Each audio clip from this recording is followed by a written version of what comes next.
Frantz Fanon wrote a book so dangerous that France banned it the same day it published. While dying of leukemia in 1961, this black psychiatrist created something that turned college students into revolutionaries, got smuggled across borders and hollowed out Bibles, and made the CIA put him on a watch list. He raced against death to finish one final message to the colonized world. Your chains are in your mind. Violence will set you free, and your oppressors are more terrified of you than you've ever been of them. 3 months later, he was dead. His book is still igniting revolutions. What made one man's ideas worth killing?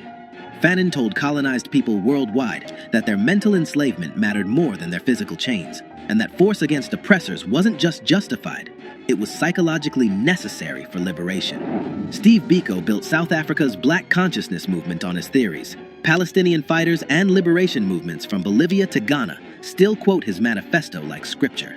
They couldn't kill his ideas, and by the end of this video, you'll understand exactly why empires still fear a dead man's words. But to understand why those words detonated across the world, you need to see where the explosion started. July 1925, Fort de France, Martinique. Frantz Fanon was born into a middle-class black family on a Caribbean island that looked like paradise, but functioned as a psychological prison. His parents scraped together money to send him to Lycée Victor Schellcher, the island's elite school. But what happened in those classrooms was calculated violence. Every morning, black children stood and recited our ancestors, the Gauls, memorizing French kings and European battles, while their actual ancestors lay in unmarked graves on sugar plantations. When young Fanon spoke Creole French, teachers scolded him for not using proper French. Speak Creole? Primitive. Mention African history? Ignorant. Only French mattered. French language, French heroes, French culture. One teacher refused to participate in this erasure. Aimé Césaire had just created the Negritude movement, teaching that black identity was power, not shame. He planted seeds in Fanon's mind about pride and resistance, but seeds need fire to grow. 1940, Vichy fascists seized control of Martinique after France fell to Hitler. Suddenly, French racism wasn't polite anymore. It became official policy. Fanon, 15 years old, watched the mask slip off. The civilized colonizers revealed themselves as brutal oppressors who had always been there, just hidden behind promises of equality. Fanon was 15 when he watched French civilization reveal its true face. 2 years later, he volunteered to die for it. At 17, Frantz Fanon joined the Free French Army in 1943, believing he was fighting for liberty and human dignity. He fought in the forests of Alsace, took shrapnel near Montbéliard, earned the Croix de Guerre for courage under fire. French officers pinned medals on his chest, then barred him from their mess halls because of his skin color. When Germany finally surrendered, Charles de Gaulle ordered every black soldier removed from formations entering German territory. France's victory parade couldn't have black faces visible in the photographs. The men who bled for France had to watch from the sidelines as white soldiers took credit for their sacrifice. Fanon wrote his brother Joby from Europe, "I've been deceived, and I am paying for my mistakes. I'm sick of it all." That letter marked the death of one Frantz Fanon and the birth of another, a man who would spend his life diagnosing and destroying the psychological machinery of white supremacy. Before we continue with how Fanon transformed his rage into the most feared revolutionary text of the 20th century, if you believe these stories of black intellectuals who terrified empires need to be heard, subscribe to Black Stories Untold. We're exposing the thinkers they tried to silence and the truths they spent millions covering up. Now, back to the video. 1947. Fanon entered medical school at the University of Lyon to study psychiatry. In Lyon's hospitals, he treated North African immigrant workers, Algerian men suffering psychological breakdowns that French doctors diagnosed as proof of racial inferiority. Colonial psychiatrist Antoine Perrault published papers claiming Algerians had underdeveloped frontal lobes and were mentally primitive, medical degrees used to justify oppression. Fanon recognized what others refused to see. These men suffered from the trauma of racism itself. Society was sick, but doctors blamed the victims. He wrote his doctoral thesis laying out exactly how colonialism manufactured mental illness, how white supremacy functioned as psychological warfare. His committee rejected it as too radical. So in 1952, Fanon published Black Skin, White Masks himself. The book exposed colonialism's deepest weapon, forcing black people to see themselves through white eyes, split between two identities, never fully either one. Fanon watched it happen every day in his clinic. Black men staring in mirrors and seeing monsters. Algerian women scrubbing their skin raw, trying to lighten it. Patients who'd abandoned their birth names, their mother tongues, their entire identities, all for a chance at being treated human. But Fanon went further. He argued that liberation required recognizing this psychological split and refusing to perform for white approval anymore. Political revolution had to begin with mental decolonization, reclaiming the right to define yourself on your own terms. In Caribbean villages, people passed copies hidden in Bible covers. In African townships, students gathered in secret to read passages aloud. Why? Because Fanon said what no one else dared. The hate you feel when you look in the mirror, that's not yours. It was planted there. You're not sick. The system is sick. And you don't need anyone's permission to be free. That book exposed colonialism's playbook. But Fanon wasn't satisfied just writing about the disease. In 1953, he walked straight into its heart. November 1953. Frantz Fanon arrived in Algeria as head psychiatrist at Blida Joinville Psychiatric Hospital. The moment he stepped off the boat, he entered a nightmare. French colonists lived in stone houses with electricity and running water. Algerians lived in what Fanon described as a town on its knees, wallowing in mire. No lights, no infrastructure, systematic starvation. At Blida Joinville, Fanon revolutionized psychiatric treatment. He created cafe meetings where Algerian patients discussed their lives in Arabic instead of French.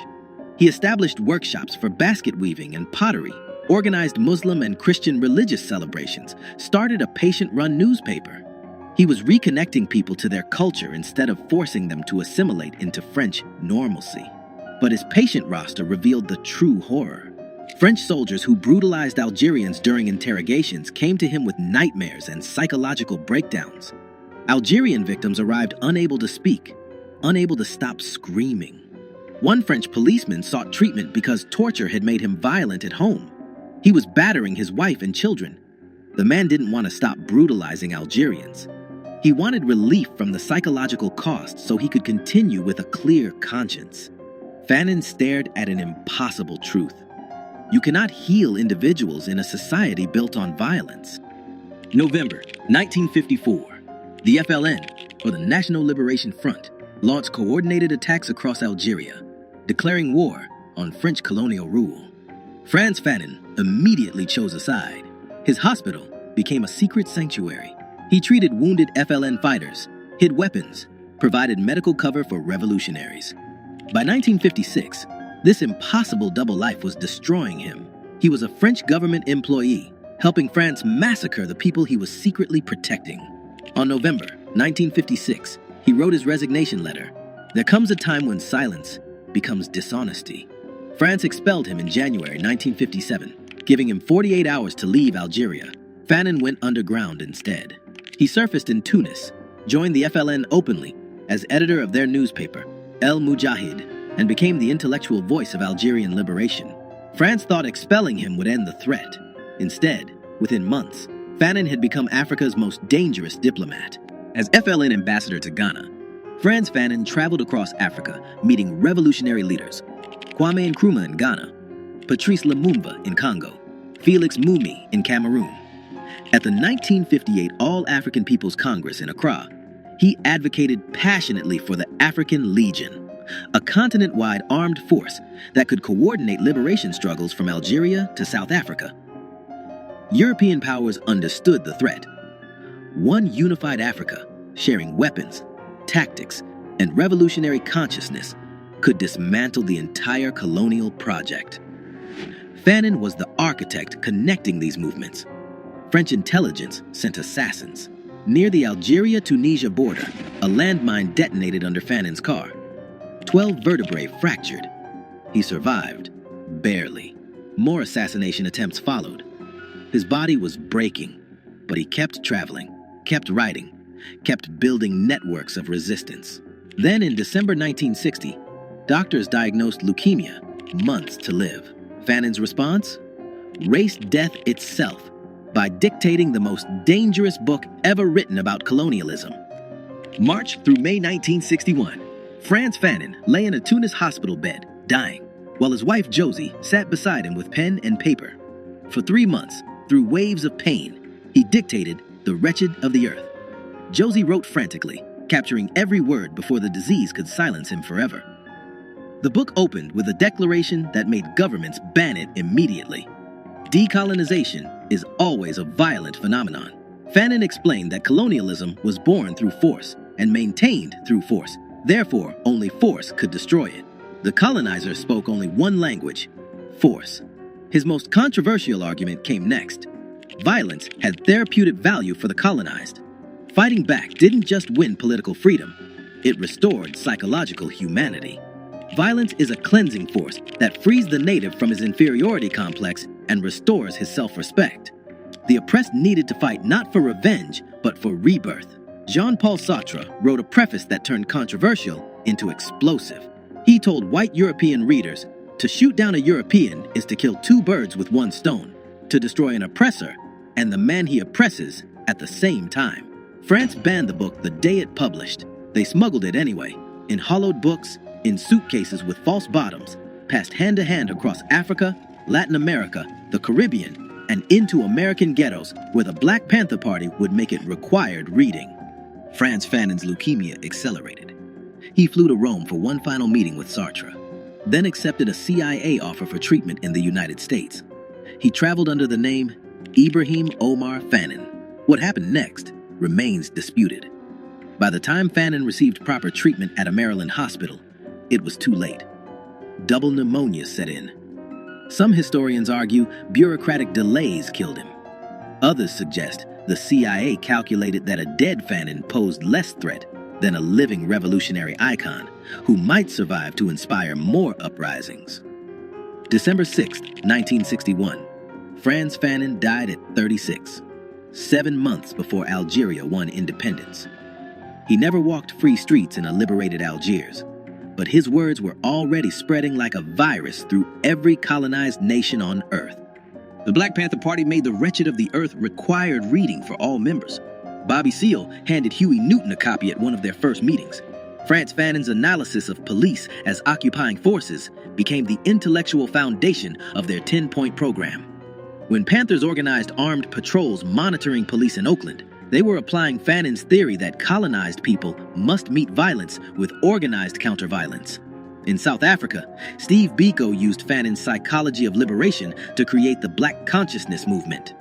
Biko taught that before you fight apartheid in the streets, you must kill it in your mind. Pure Fanon. Palestinian resistance movements treated his analysis of settler colonialism as a strategic manual. From Bolivia to Iran to Sri Lanka, liberation fighters discovered that Fanon had diagnosed their reality decades before they lived it. France still struggles with Fanon because he forces them to confront the torture, the massacres, the psychological warfare they disguised as civilization. American institutions fear him because his colonial analysis maps directly onto police brutality and systemic racism. When Ferguson erupted in 2014, protesters carried signs quoting a man who died in 1961. Critics argue universities sanitize Fanon, teach him as historical curiosity instead of living critique, strip away the call to arms that made him dangerous. But read him in prisons, at protests, in occupied territories, and his words still explode. The conditions he described haven't vanished. They've just rebranded. Frantz Fanon never commanded troops or held office. He weaponized consciousness instead. Empires killed him at 36, but killing the man didn't kill the ideas. Every banned book spawned 1,000 smuggled copies. Every attempt to erase him carved his words deeper into history. His family paid the price. Josie Fanon carried his legacy through Algeria's messy independence, battled depression and alcoholism for 28 years, then died by self-destruction in 1989. But their children keep his foundation alive. Daughter Mireille runs the Frantz Fanon Foundation. Son Olivier leads the Frantz Fanon National Association. Fanon taught one lesson that still terrifies power. You don't need permission to be human. You don't need approval to be free. You have every right to take back what was stolen. And if they won't surrender it peacefully, take it by force. The most dangerous black philosopher who ever lived. Dangerous because he loved oppressed people enough to tell them the truth. That truth still detonates in minds worldwide, teaching that liberation begins when you stop asking and start taking. If this story opened your eyes to the intellectual they tried to erase, subscribe to Black Stories Untold. Like this video, share it, and comment which dangerous truth teller we should cover next. Because they can kill the revolutionary, but they can't kill the revolution.